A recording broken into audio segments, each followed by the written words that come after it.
How do you grow a successful YouTube channel? There is no one-trick answer to this question. However, over the last couple of years, I've made hundreds of videos for this YouTube channel as well as my clients' YouTube channels. I want to say that both of these channels are successful in their own ways. And so today I wanted to share some knowledge specifically on the topic of creating a YouTube channel and community, as well as bringing you guys along and actually producing and filming a video for my client. So if that interests you, then I'd recommend grab a pen and paper and let's get into it. Okay, so firstly, if you guys are new here, then my name is Tatsuki. I am a video freelancer that also makes YouTube videos just about content creation and my day-to-day life. I've been making weekly videos on this channel for nearly 2 years now, which is kind of amazing. And I've also been creating a bunch of videos for my freelance client on the side. In particular, I want to talk about the freelance work today because that is kind of the brainchild that I created after having a little bit of success with this YouTube channel. Bunshin is a tattoo studio specializing in Japanese wabori style. It's like the bodysuits and stuff, super cool. Over the last couple of years with them, we have made so many videos and have created a community of over 30,000 subscribers. Recently, we have found that a lot of our clients at Bunshin are actually viewers of the YouTube channel. And because of this, I think the whole idea and concept of the channel is very successful. To create a successful YouTube channel, I think it boils down to concept and execution. There are so many people in the world, so what is your main niche? In the videos, what are the recurring motifs or characters? How consistent can you be? I found that there is a balance between creating quality and quantity. You can't make your best videos all the time at a high output. However, if you put in 80% into a video, then you have a much better chance of being consistent week to week or month to month. In social media, it's like a game because no matter how good your videos are, sometimes they do good and sometimes they just don't perform as well as you would have thought. That's why I think it's important to have this balance between quantity and quality so you can have an output that is going to steer you into a successful direction. Having a niche or a topic for your videos, it's a bit of a superpower because if you have something specific that a group of people are going to search and look for, then you have a higher chance of finding an audience. What I think made Bunshin very successful from the start was that they are a tattoo studio, so the niche is tattooing, specifically Japanese traditional tattooing. So anybody that is interested or looking for information on that topic will look through YouTube and they will find our channel. I also knew that there weren't too many English-speaking wabori channels out there, so this had a good chance of working. Now, I mentioned characters and returning motifs because in our videos, having a face or a character that the viewers can attach to is super important. In this vlog, I am the returning character. In the Bunshin videos, Chris and the other tattoo artists are the returning characters. By having these characters, you create familiarity with the viewers through your videos. And I think that is the key to having the conversion of a viewer to a subscriber. And the more engaging you can be with your community, these subscribers are also going to engage as much with your content, with sharing, commenting, liking, and all of that good stuff that is going to help your views increase by YouTube promoting your video. I don't think anything that I'm saying here is groundbreaking or new, and it's definitely not the key to success. It's just stuff that I've been thinking about for the last couple of weeks, and I wanted to make a video. It is just my understanding of how YouTube works and how to create the community that I want to find. That's actually a good point too. Before you actually make these videos, have a think about who you want your audience to be. This has honestly helped me determine how I create my videos, how I express myself, and it actually translates into real world results because everybody that I bump into on the street who recognizes me, you're all cool people. You dress well, you're doing interesting things with your life, and I am just so happy that my community is probably one of the coolest on the internet. And that's exactly who I wanted to target with these videos. I need more tea. Okay, so why don't we just take everything that I've just said and I'll bring you guys out on a real world example of this as I shoot a video for Bunshin. I think we should do that. Before shooting any project, I think visualizing my thoughts, it allows me to solidify a creative direction as well as just resulting in a smoother shooting experience. And my go-to planner for this kind of project is Milano. As you can see, I have spread everything out so that anybody at first glance can understand what is going on in my head. I think that's very important. Millernote is an interactive whiteboard style planner that allows me to fully flesh out my ideas. If you watch my videos, then you would know why. You can simply drag and drop elements onto the screen. To-do lists, drop-down tabs, lines that you can make dotted to separate the screen. And my favorite part is the ease of dropping in screenshots and links. So pre-planning the shoot, I made a simple Millernote board. In the screen, I've actually created a mood board which you can open up, and it just essentially shares the vision, the visual identity of this video that I want to create. Having a mood board makes it easy for me to go into the shoot knowing what kind of shots I want to get, which kind of angles, and I guess being able to share this with the clients as well, they know what to expect. I've also added a gear list so don't forget any important pieces of equipment. You can drag and drop links onto the board, and I just love how Millernote presents map locations. They're interactive, they look cool, and it's very easy to do. And the web clipper function allows you to save images to your boards directly. I think this is great when you're brainstorming. On the left side, I've created some talking points. I do this often when I'm working at Bunshinden. I talk to the artists, we decide what they're going to be working on that day, and then I figure out some talking points that I think are going to be interesting. We always start off with an overview, an introduction to today's work, a cinematic sequence of their tattooing process, which I've also drawn an arrow to must-need shots. I'll try to bring a client interview. This will give value to any of the viewers watching the videos because they can connect with the customer, because they can put themselves in their shoe thinking, oh, this could be me getting a tattoo. And then of course closing out the video at the end. Millernote is my go-to planner because it lives online, where I can simply access my project from my laptop, my iPad, or my mobile app, which are all synced together. And for a smooth shooting experience, I always share this project with clients or other people that I'm working on the project with, just so they can understand what's going on in my head. Now, if you're interested in pre-planning your videos out like me, then you can start from scratch, but Millernote also have a bunch of templates so you can get a head start on your creative process. And the best part is Millernote is free, with no time limit. So you can start visualizing your projects with the link in my description when you're ready. Okay, so we've discussed concepts and execution as well as pre-planning and my methods in that, and now let's go actually shoot the video. Let's go.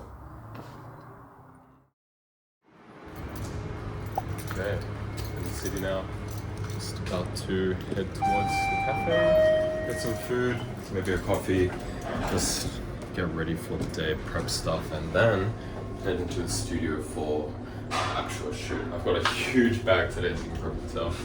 A lot of stuff, a lot of equipment, but everything that I need for a really long and packed day of shooting. So yeah, I guess let's get to it.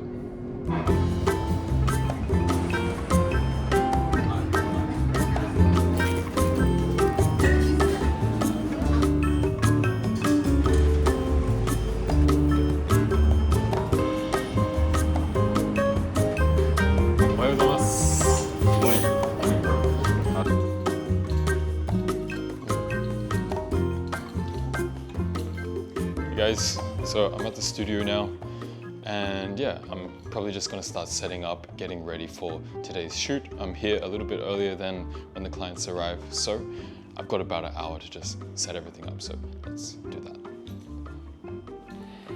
Yeah, we're just gonna unpack the bag first and get all my camera gear and my computers out. I made a video about this stuff, you know, what's in my camera bag, just maybe about a month or two ago. Not too much has changed since then. I'm just carrying a lot today, that's all. This right here is the wireless microphone kit that I use for everything. This is by DJI. I'm using that right now as well. My FX3, this is the main camera that I use for all my client work.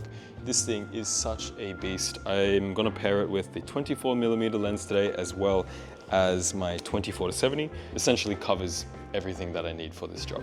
So this time I have a little photo camera as well with me. This is the Ricoh GR3X HDF model. I got this recently, and I have a little flash to pair with it, and I'm gonna try to take photos with this today because you never know when you need the photos. Comes in a little box like this, and it's just very handy to have because the gimbal shots, it makes a big difference when it comes to this kind of client work. Smooth, consistent footage it's just really good.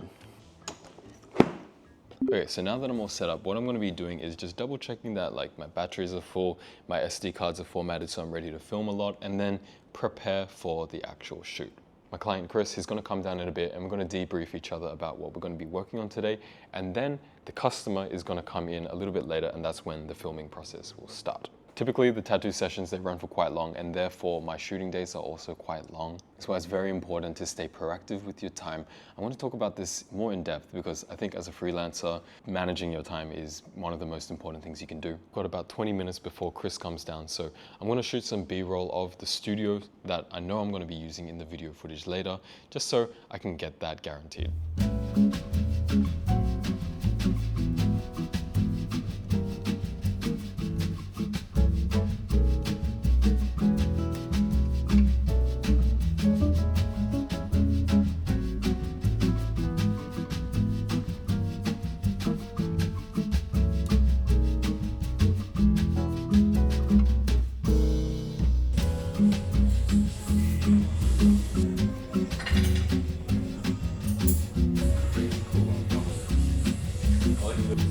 Yes.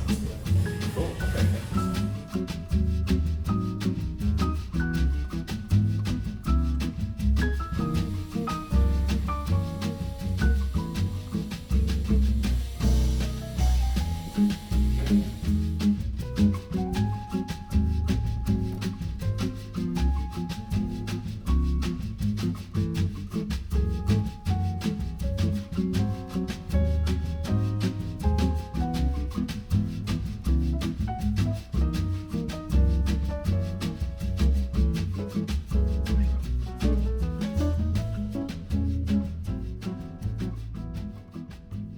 Now, one of the biggest things that I've learned when working with clients is learning not to overshoot. If you do the pre-planning and you know what you need, then you only need to shoot what is necessary. You don't need to overshoot, which is going to make your work harder in post-production when you're cutting through all your footage and you're just getting rid of a lot of stuff. When I'm at the studio, I dedicate all of my time to the studio YouTube channel. To be able to balance this high capacity of video editing with my own personal stuff, I learned that by reducing the amount of time that I'm filming and at the studio, better utilizing that time to edit.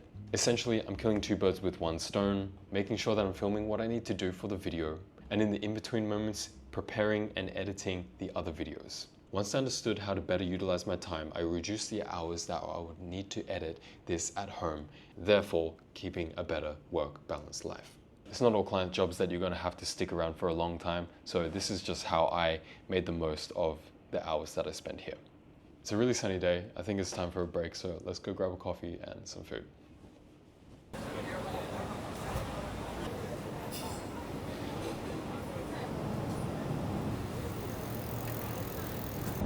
Just heading out to get some B-roll.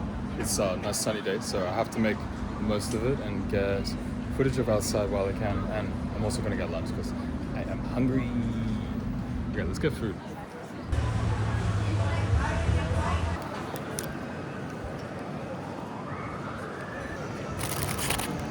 I got banh mi, barbecue pork. So hungry. Look at this. Wow. I got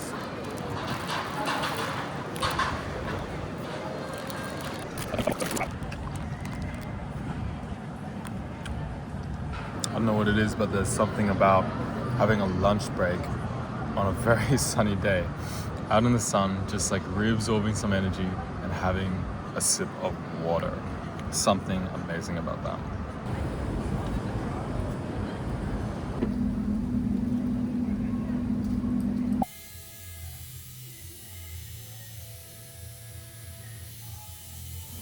Next time we'll finish the line one, and maybe start the shading. Or if my girl doesn't feel like it, we'll just do the lining and then we'll start the shading in the next session. Might feel pretty gnarly in like in this ball. Maybe. Yeah. If you want. It's a wrap. Thanks for the G-string, bro. That's okay.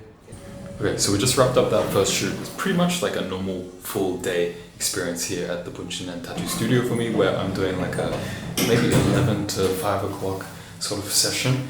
But today's a special day because Chris has booked in another client who we're going to be filming a full, like a finishing touch to a big bodysuit piece. So I really wanted to film that. I'm here maybe till like 9 p.m. to do that. We've got a little bit of time to kill, so I'm just gonna rest.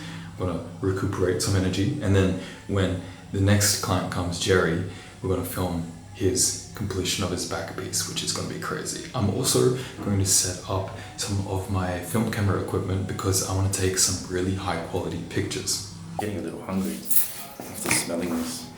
And the pizzas and wings, eh? Chris.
Okay, so it is the day after. That was actually quite a long shoot. We ended up finishing at like, honestly, 11:30. But the reasoning was because there was actually a second shoot after the first shoot, and it just ended up being double as long as I thought. But you know what? It was worth it because at the end of the day, I really wanted to take those photos at the end, which I don't know if I'll actually have ready to show you guys, but yeah, I'll share them in the future. Now, I needed to talk about one more thing because packaging your videos for YouTube is just as important as the actual content itself. It sounds silly, but even if you make the best video of your life, if you don't package it well, it will not perform well on YouTube. That's just the name of the game when it comes to social media. For me, making thumbnails, it was always such a question mark because I never knew what was going to work or what was not going to work. But over trial and error and making hundreds of videos, I have found a style that works for me. I like to include either my face or my full body and then also have text with the image. I make sure the text is highly legible because the smallest size it is seen is on the phone. It's quite small. And I like to keep the image quite bright. Now from this, I think it is important to consider the vibe of the thumbnail and the title and how that pairs with your actual video. You want it to sort of work together because if you have a vibe of a very aggressive thumbnail and then the video is very peaceful, your viewer is going to be quite confused. I also think over time it is important to sort of keep a theme or like have harmony between your thumbnails. So if someone opens up your YouTube page after seeing a video that they watched, then they'll see a list of thumbnails and titles that kind of work well together as a collective rather than just individual things one by one. It's quite valuable. There's no statistics that I can show you to prove that it works, but I just personally think from a design perspective, it makes sense to do that. For instance, with the Bunshinen videos, while I was at the studio last, I came across a style of thumbnail that I want to create more consistently. It's a bold look with the tattoo and a big kanji character with the word wabori. This is going to mean that over time, the thumbnails, they're all going to look very cohesive. It's going to look like a TV show. And by doing this, the viewers, they know that every time they see that thumbnail, that style, they know what video to expect. And that's exactly what I'm going for. So I don't think there is one right answer to how to make a YouTube channel. These are just the things I have thought about and come up with from just my own experiences and learnings. And I hope that you got to write down some notes, something interesting. And if you have any questions on any of the topics we discussed today, just let me know in the comments. I'll try to reply to you. And yeah, honestly, you just need to have fun. Have fun, have a plan, and you can make it work. Okay, thanks.